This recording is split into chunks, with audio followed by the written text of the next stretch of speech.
Halo teman-teman, hari ini kita akan membahas tentang tips menjadi mahasiswa sukses.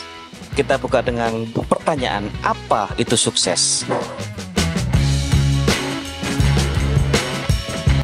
Sukses adalah menikmati keberhasilan pencapaian cita-cita. Ada 3 poin, yaitu punya cita-cita, bisa berhasil, dan menikmati keberhasilan pencapaian cita-cita kita. Jenis-jenis sukses yang harus kita ketahui, ada sukses finansial, sukses kesehatan, sukses spiritualitas, sukses keluarga, dan juga sukses sosial. Dan ini adalah mind mapping yang akan kita pelajari pada video kali ini.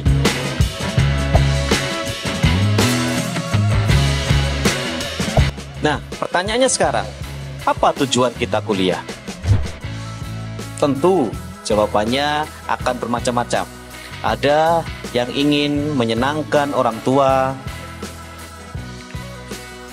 ada juga biar bisa cari uang yang banyak,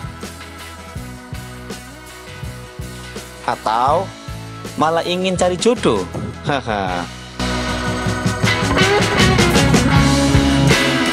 Atau sekedar isi waktu daripada tidur-tiduran saja di rumah. Ada yang juga ingin mendapatkan ijazah, ada yang ingin naik pangkat, dan juga ada yang ingin dapat gaji berlipat. Yang jelas, tujuan kita kuliah adalah membuka wawasan dan pengetahuan dan membuat pola pikir kita menjadi lebih dewasa agar meningkatkan derajat dan juga peluang karir lebih besar. Untuk itu, teman-teman harus memiliki winning karakteristik sebagai berikut. Nah, sekarang apa perbedaan kuliah dan juga sekolah?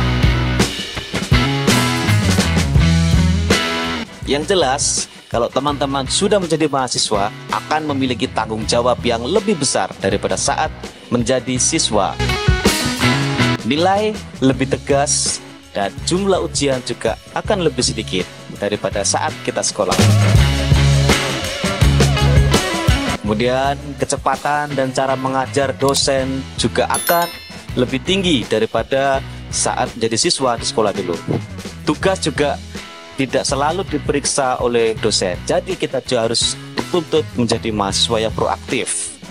Untuk itu, teman-teman, poin pertama harus memiliki managerial skill.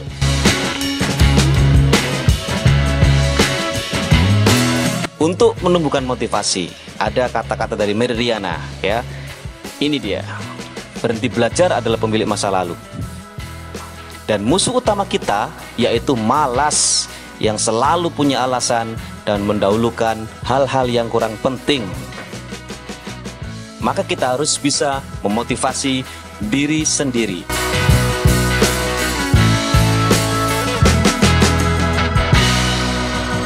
Bila tetap malas juga, bagaimana?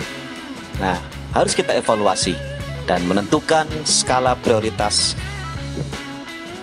Dan memilikilah sasaran yang realistis, terukur, spesifik, dan juga fleksibel. Kalau teman-teman merasa salah jurusan, jangan khawatir. Jadikan bidang studimu sebagai pentul loncatan, sebagai penentu masa depan. Dan inilah 10 pekerjaan yang paling dicari di tahun 2021. Apakah rencanamu atau pekerjaanmu ada di situ? Nah, yang kedua adalah manajemen waktu.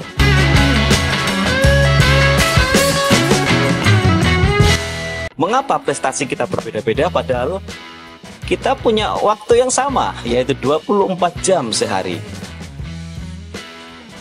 Ada yang bisa menyelesaikan berpuluh-puluh buku, ada yang bisa liburan keliling dunia, dan ada yang hanya menumpuk pakaian kotor di rumah. Nah, inilah strategi bagaimana kita menyusun jadwal yang efektif. Nah, kemudian tipsnya adalah jangan sekedar ikut-ikutan, manfaatkan waktu menunggu. Jangan sampai menunda-nunda pekerjaan dan utamakan yang utama. Poin yang ketiga yaitu manajemen stres.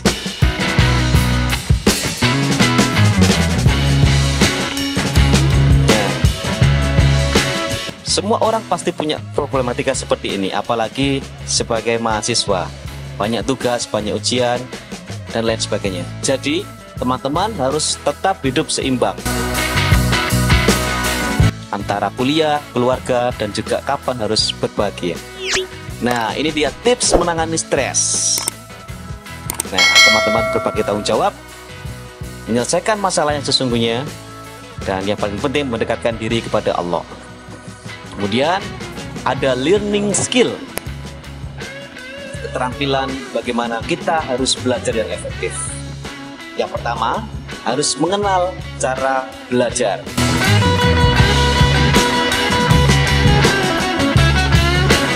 Nah, ini adalah cara-cara belajar yang akan kita bahas.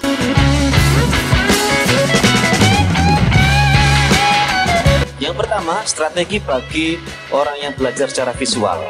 Ini dia, dengan menggunakan gambar, peta, atau grafik. Kemudian, strategi belajar bagi gaya belajar auditori. Ini dia, mendengarkan dengan baik penjelasan dosen di kelas. Kemudian, strategi belajar kinestetik, yaitu libatkan sebanyak mungkin anggota tubuh yang dimiliki dan memperbanyak latihan soal. Kemudian strategi belajar otak kiri, yaitu pelajari dulu prinsip-prinsip dasar secara berurutan. Jika tidak mengerti, ditandai dulu.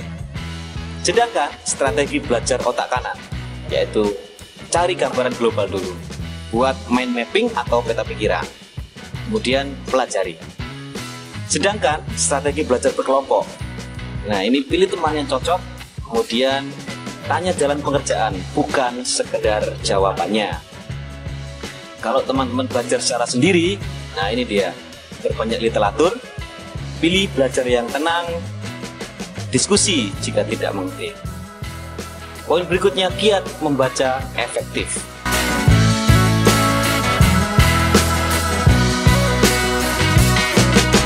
Yang jelas, kalau teman-teman membaca di tempat tidur, maka banyak tidurnya.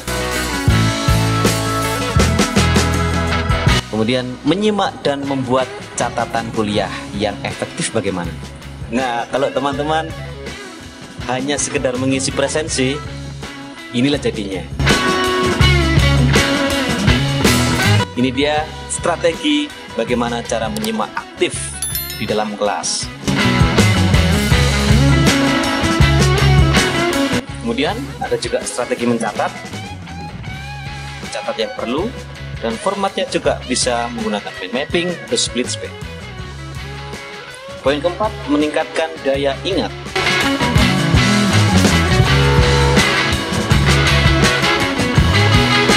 Coba teman-teman mengingat semua kata-kata yang ada di dalam layar ini. Sudah? Berapa kira-kira yang Anda ingat? Pusing kan? Iya. Nah, bagaimana kalau kata-katanya dibuat seperti ini? Kira-kira berapa yang Anda ingat? Lebih banyak atau malah lebih sedikit?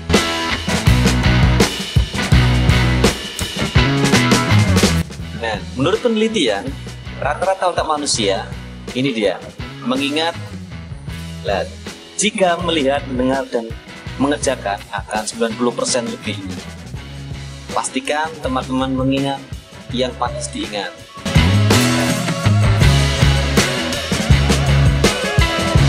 Dan karakteristik memori manusia, ini dia. Jadi teman-teman harus melatih terus memorinya. Dengan cara ini dia, bisa grouping atau menggunakan irama, menggunakan singkatan, mengingat kata kunci dan visualisasi. Kemudian yang kelima, strategi menghadapi ujian.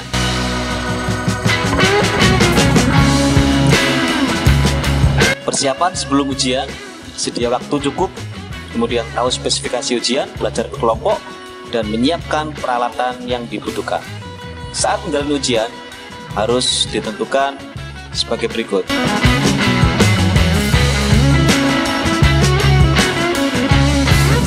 fasilitas pendukung sebagai mahasiswa.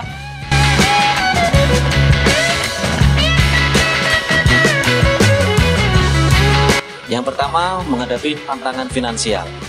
Untuk membuat anggaran, bisa mencari beasiswa, dan juga bisa bekerja sampingan. Kemudian memperluas wawasan, berorganisasi, kemudian ikut proyek dosen, magang, ikut seminar, dan sebagainya. Teman-teman juga harus ingat, harus selalu menjaga kesehatan, olahraga, nutrisi, istirahat yang cukup, berobat jika sakit. Change your mind.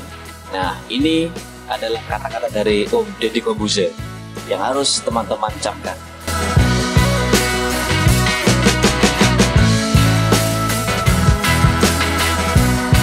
Oke, pesan dari kami, jadilah mahasiswa yang tangguh, yang pantang mengeluh. Terima kasih, sampai jumpa di video berikutnya. Wassalamualaikum warahmatullahi wabarakatuh.